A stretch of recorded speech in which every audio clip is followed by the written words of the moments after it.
आज हम बात करेंगे मड़वा एजुकेशन सिस्टम की। जम्मू कश्मीर में नेशनल कॉन्फ्रेंस सरकार के बनने के बाद उनके वर्कर बड़े दावे कर रहे हैं, लेकिन अगर ग्राउंड पे देखा जाए तो ये दावे खोखले साबित हो रहे हैं। अगर हम बात करेंगे मड़वा हायर सेकेंडरी की, जहाँ पे 11 पोस्टें वैकेंट हैं, लेकिन 2 ही पोस्टें अभी तक वहाँ पे फिल है और 2 ही लेक्चरर वहाँ पे अभी हैं और बाकी कंट्रेक्चुअल बेस पे वहाँ पे लेक्चरर हैं। लेकिन 11 में से टोटल 2 है वहाँ पे। उसके बाद अगर हम बात करेंगे, मड़वा में 5 हाई स्कूल हैं।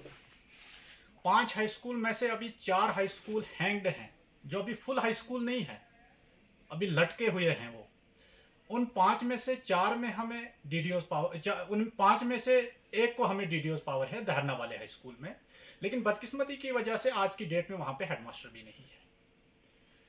और जो 5 के 5 है वहाँ पे जो टीचर हैं वो 12th पास है, जो आरटी स्कीम के तहत लगे हुए थे, वो 9th और 10th के बच्चों को पढ़ा रहे हैं। आप इमेजिन करो मड़वा के एजुकेशन सिस्टम को किस तरीके से डिस्ट्रॉय किया जा रहा है, वहाँ के बच्चों को यानी हमारे बच्चों को किस तरीके से एजुकेशन सिस्टम से महरूम रखा जा रहा है। मुझे लगता है ये एक सोची समझी चाल है, ताकि वहाँ के बच्चे जो है वो एजुकेशन से महरूम रहे, क्योंकि वो हम पे सवाल ना उठा पाएँ, क्योंकि वो सरकार को ये ना पूछे कि भाई आप हमारी काम क्यों नहीं कर रहे हैं, आप हमें एजुकेशन क्यों नहीं दे रहे हैं। लेकिन आज मैं आपके माध्यम से एमएलए इंद्रवाल को पूछना चाहता हूं कि ये जो मुद्दे हम आज बता रहे हैं ये आपको असेंबली में बताने थे। 2 सेक्शन अभी तक असेंबली के हो गए हैं, एक चला कश्मीर में, दूसरा चला एक जम्मू में, जो बहुत लंबा चला। लेकिन जब ग्रांट्स पे डिस्कस चल रही थी, एजुकेशन पे बात चल रही थी, तब ये मुद्दे उसको बताने थे मड़वा के, लेकिन वो वहां पे तमाशा देख रहा था। क्या इंद्रवाल के लोगों ने उसको तमाशा देखने के लिए असेंबली में भेजा है? सीडीएफ की बात तो वो कर सकता था, क्योंकि उसमें टेंडरिंग है, वो टेंडरिंग सिस्टम को कैंसिल कराना चाहते हैं, लेकिन एजुकेशन सिस्टम को वो ठीक नहीं करना चाहते हैं, क्योंकि वहां फिर सवाल उठेंगे क्या भाई हमें डेवलपमेंट से महरूम रखा जा रहा है। आखिरकार मड़वा एजुकेशन सिस्टम को कब ठीक किया जाएगा, मैं आपके माध्यम से नेशनल कॉन्फ्रेंस की सरकार और एमएलए इंद्रवाल से पूछना चाहता हूं। उसके बाद अगर जेडीओ ऑफिस मड़वा की बात की जाए, हमारे पास जेडीओ तक नहीं है, जेडीपीओ नहीं है। अब डीडीओ के पावर वहां के प्रिंसिपल जो हायर सेकेंडरी को उसको दिए गए हैं। अब हमारी समझ में यह नहीं आ रहा है वो प्रिंसिपल साहब हायर सेकेंडरी को देखेंगे या जोन को देखेंगे, जो जोन हमारा स्टार्ट जिखाला से सरकंडू तक है, इतना बड़ा जोन। अब वो जोन को देखेंगे या हायर सेकेंडरी को देखेंगे, यह भी हम इस सरकार से जानना चाहते हैं और एमएलए इंद्रवाल से जानना चाहते हैं। उसके बाद अगर हम मिडिल स्कूल की बात करें या जीडीसी मड़वा की बात करेंगे, जो हमारा कॉलेज है, उसकी बिल्डिंग जो बन रही थी, जिस काम को बीजेपी ने रफ्तार के साथ किया था, लेकिन जब नेशनल कॉन्फ्रेंस की सरकार बनी और यहां से एमएलए जो इंद्रवाल बने, जो नेशनल कॉन्फ्रेंस को इस वक्त सपोर्ट कर रहे हैं, जब से यह सरकार बनी तब से उस बिल्डिंग को भी काम रोका हुआ है, उस बिल्डिंग को भी काम नहीं किया जा रहा है।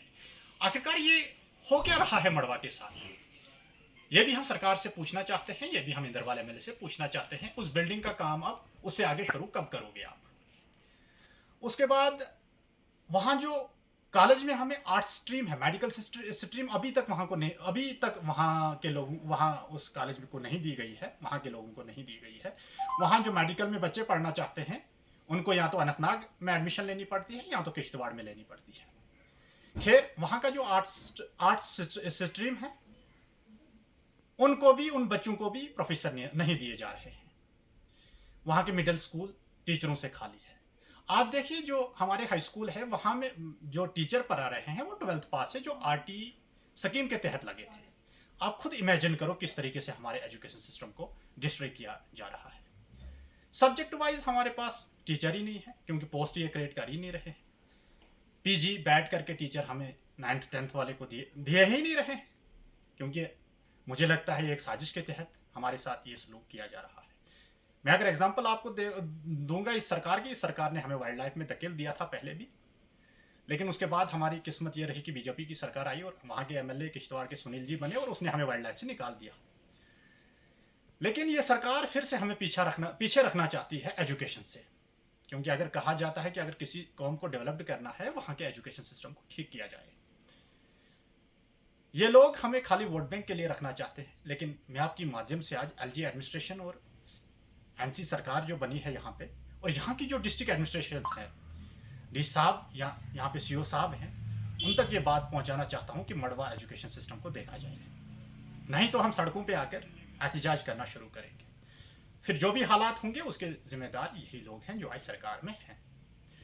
उसके बाद अगर बिल्डिंग की बात की जाए, कदरना हाई स्कूल में हमारे पास बिल्डिंग नहीं है, नौपची हाई स्कूल में हमारे पास बिल्डिंग नहीं है, नौपची में 2 प्राइमरी स्कूल है हमारे पास, उनकी बिल्डिंग नहीं है, हाजवग में हमारे पास प्राइमरी स्कूल है, उस पर बिल्डिंग नहीं है। बाकी अगर जो दूर दराज के गाँव हैं मड़वा में, वहाँ के सिस्टम क्या है, वो बद से बदतर। जब लोकल वहाँ के जो नज़दीक जो हेडक्वार्टर के नौपची के जो एरियाज़ हैं, वहाँ पे एजुकेशन सिस्टम डाउन है। फिर कोकंदू की बात की जाए, रन्ने की बात की जाए, मैथन की बात की जाए, वहाँ का सिस्टम क्या होगा, तो वहाँ के बिल्डिंग कैसे हैं वो सबको पता है। तो मैं आज आपकी माध्यम से सरकार को बताना चाहूँगा कि मड़वा की एजुकेशन सिस्टम को ध्यान दिया जाए, और जो हमारे एमएलए इंदरवाल है उसको असेंबली में ये बातें उठानी चाहिए थी।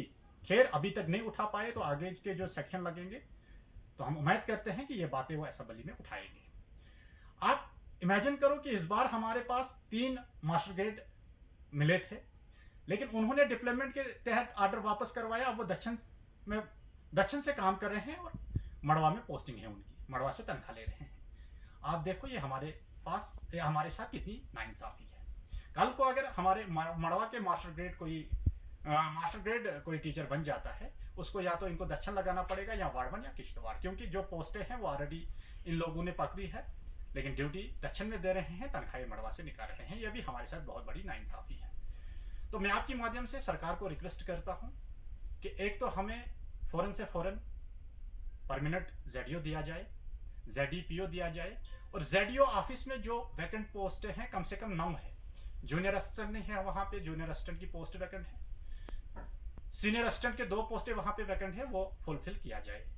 और हमारे पास कॉलेज और हायर सेकेंडरी में जो लेक्चरर की पोस्टें वैकेंट है उनको भी फुलफिल किया जाए। अदरवाइज हमें सड़कों पे आना पड़ेगा। एहतजाज करने के अलावा फिर हमारे पास कोई चारा नहीं है। फिर जो भी सिचुएशन होगी उसके जिम्मेवार डिस्ट्रिक्ट एडमिनिस्ट्रेशन और यहाँ की जम्मू कश्मीर की नेशनल कॉन्फ्रेंस सरकार और एमएलए इंदरवाल होगा।